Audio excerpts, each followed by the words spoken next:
আজকে তোমাদের সঙ্গে একটা রেসিপি শেয়ার করছি, সেটা হচ্ছে দেখে নাও। এই দেখো, এখানে ভাজা করা আছে আলু, বেগুন, ফুলকপি এবং কচু, মান কচুটা। তার সাথে আছে মাছ ভাজা, আর এখানে আছে পালং শাকের মোটা ডাঁটাটা। সেই ডাঁটাটা খুবই হেলদি হয়, কিন্তু মোটা হয়, তার জন্য অত শাকের সঙ্গে দেওয়া হয় না।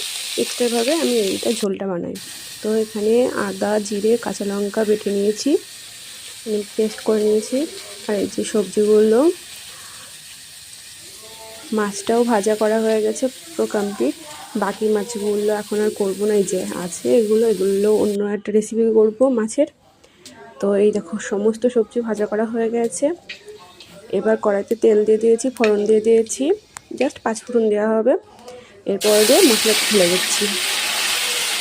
মশলাটা এবার হালকা করে একটু ভেজে নেব, খুব একটা বেশি ভাজবো না।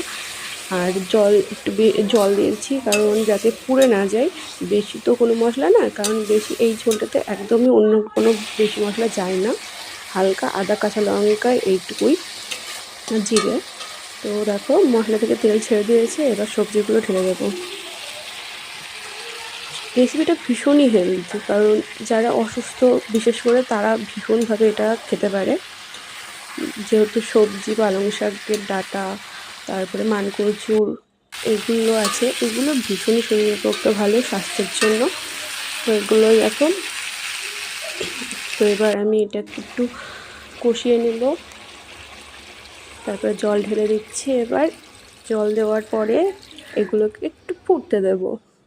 একদমই হালকা পাতলা একটা ঝোল হবে, খুবই সুস্বাদু হয়, কিন্তু হালকা পাতলার ওপরে, শরীরের পক্ষে খুবই ভালো। তোমরা চাইলে একবার ট্রাই করে দেখো। এবার রান্না ফুটতে দিচ্ছি, ফুটে উঠলে মাছগুলো সব অ্যাড করে দেব।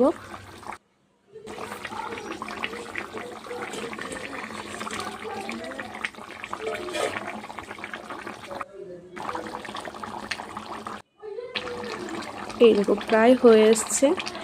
আর কিছুটা ফুটে উঠলে আমি এটাকে নামিয়ে নেব। আর শেষে একটু গরম মশলা ছড়িয়ে দেবেন। এই যে আমি ওই গরম মশলা হালকা একটু, মানে অল্পর মধ্যে দিয়ে দিচ্ছি স্বাদের জন্য। একটা স্মেল, খুব ভালো একটা স্মেল থাকে, কিন্তু তারপরে একটু মশলাটা দিয়ে, গরম মশলাটা দেওয়ার কারণ হচ্ছে মাছ দেওয়া, তার জন্য। তো